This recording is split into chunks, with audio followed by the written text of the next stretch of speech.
of bad behavior. He didn't pull a taser one time with me.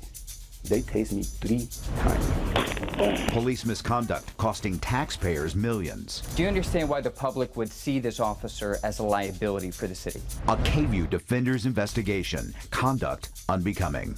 Tonight, the KVUE Defenders uncover how much Texas taxpayers are losing due to law enforcement negligence. KVUE Defender Andy Parati explains why some believe many lawsuits could be prevented. I still like to feel that I'm a dad. Carlos Chacon isn't the type of man who hides his emotions, especially when he talks about the time his son told him how proud he was of him. He told me he forgot how determined I am to fight for things when I believe I'm right. Chacon is talking about the day a jury ruled in his favor for what Austin police did to him in this 2011 video. There you go, right there.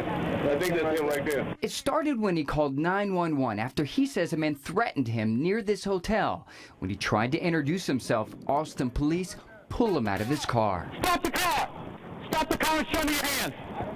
I says, I am not a threat to you. I said, I am the party that called you. I'm on the phone right now with 911, and you can hear the 911 of the background. Austin police officer Eric Copeland and his partner then pushed Chacon to the ground, tasing him in the process, the impact cutting and bruising his face. He didn't pull a taser one time with me.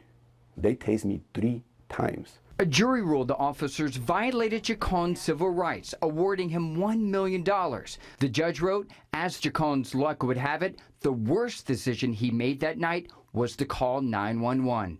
Erica Gregg is Chacon's attorney and practices civil rights litigation. What kind of message do you think that sends to the public? And that was his community saying, we're not going to put up with this sort of rogue behavior from cops. We have to have a police department that is accountable for the behavior of their officers, and they were upset. According to records obtained by the KVUE Defenders, Texas law enforcement agencies have paid at least $54 million taxpayer dollars in claims and lawsuits since 2009.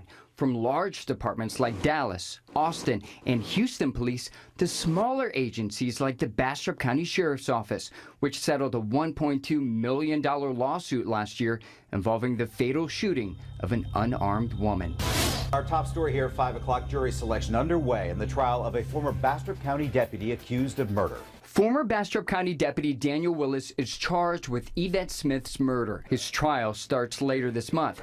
Willis used this assault rifle to shoot her, and he says he thought Smith had a gun. People on scene are heard in the video yelling and calling him a liar, saying she had nothing in her hands. Before getting hired in Bastrop, Willis was a jailer in Travis County, where a 2012 job evaluation showed he needed more development in handling explosive situations and utilization of common sense.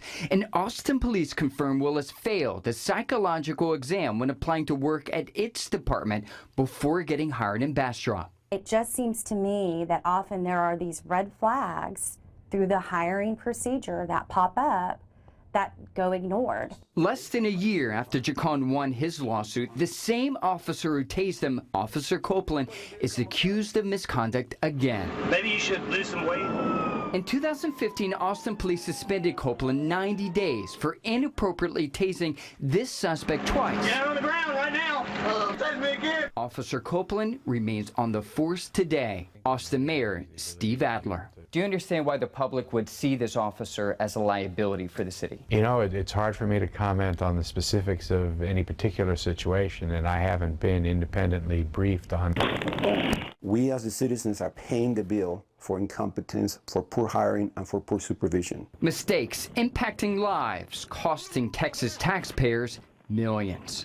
Texas is not the only state paying the price for police misconduct. According to the Cato Institute, policing agencies nationwide spent more than $346 million on misconduct-related civil judgments and court costs in 2010. Now, Andy, your investigation continues on Thursday with a proposal on reducing bad hires. Correct. Thursday at 10, we uncover how some Texas agencies are hiring officers with troubled past and propose legislation that could hold more hiring agencies more accountable. That's Thursday at 10. See you then. Thanks, Andy.